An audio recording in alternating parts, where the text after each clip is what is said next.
అయిపోయింది, అంతా అయిపోయింది. ఒక్క దెబ్బకు రెండు పిట్టలు అన్నట్టు ఒకే దెబ్బకు తునిలా తెలుగుదేశం పార్టీ పని అయిపోయింది. యనమల రామకృష్ణుని పని అయిపోయింది. ఆయన బిడ్డ రాజకీయ భవిష్యత్తు కూడా అయిపోయింది. ఒక్క మాటలు చెప్పాలంటే మాటలు లేవు, మాట్లాడుకోవడాలు లేవు, అంతే. వార్త పురాగైనుండ్రి మీకే అర్థమవుతుంది. ఓట్ల పండుగ ముంగట తెలుగుదేశం పార్టీకి కోలుకోలేని దెబ్బ పడ్డదులో తుని నియోజకవర్గంలో ఫేమస్ లీడర్ అయిన కృష్ణుడు రామకృష్ణుని సోదరుడు సైకిల్ దిగి రామ్ రామ్ చెప్పేసిండు. తన దారి తాను చూసుకుంటున్నాడు. 40 ఏళ్ల నుంచి పార్టీలో ఉంటే మా అన్న రామకృష్ణ ఎదగకుండా చేసిండు, చెప్పినట్టు వింటున్నా కదా అని తన సొంత రాజకీయాలకు ఆడుకొని కుట్రలు చేసిండు. ఇన్నేళ్ళు అన్న గెలుపు కోసం కష్టపడితే ఇప్పుడు వెనుకకు తిరిగి చూసుకుంటే ఏం లేదు, మొత్తం నమ్మక ద్రోహం చేసిండు. ఆయన బిడ్డ దివ్యను తుని బరిలో నిలిపిండు. పార్టీ కోసం అన్న కోసం కష్టపడితే నాకు ఇచ్చే మర్యాద ఇదా అనుకుంటూ పచ్చ పార్టీకి బై బై చెప్పి ఇగో ఈ మాట అనుకొచ్చిండు.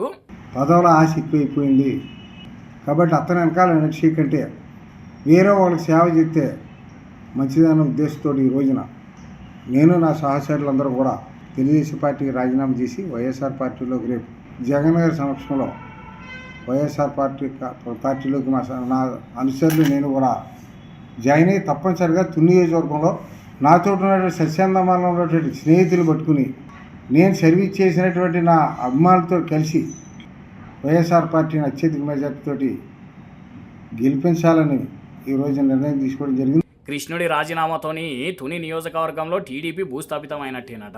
ఎందుకంటే యనమల రామకృష్ణుడు చంద్రబాబు దగ్గర తీయని ముచ్చట్లు చెప్పి పదవులు అనుభవిస్తాడు తప్పితే నియోజకవర్గంలో ఆయన చేసింది ఏం ఉండదట. ఎందుకంటే ఇన్నేళ్ల నుంచి మొత్తం కృష్ణుడే చూసుకొని ఓట్లు వేయించి గెలిపించిందట. ఇప్పుడు బిడ్డ కోసం తమ్ముని పక్కకు పెట్టేసరికి కృష్ణుడు పార్టీ మారుతుండటతోటి ఇక యనమలని ఎవరు దెక్కుతారు, ఇక దివ్యేడ గెలుస్తుంది అని అప్పుడే జనాలు క్లారిటీకి వచ్చేసిండ్రట. కానీ ఒక్క దెబ్బకు రెండు పిట్టాలన్నట్టు ఇటు యనమల అటు దివ్య రాజకీయ జీవితం క్లోజ్ అయినట్టే కొడుతున్నది కదా అనుకోవట్టిర్రట. రామకృష్ణుని వెంటనే తిరిగే కొంతమంది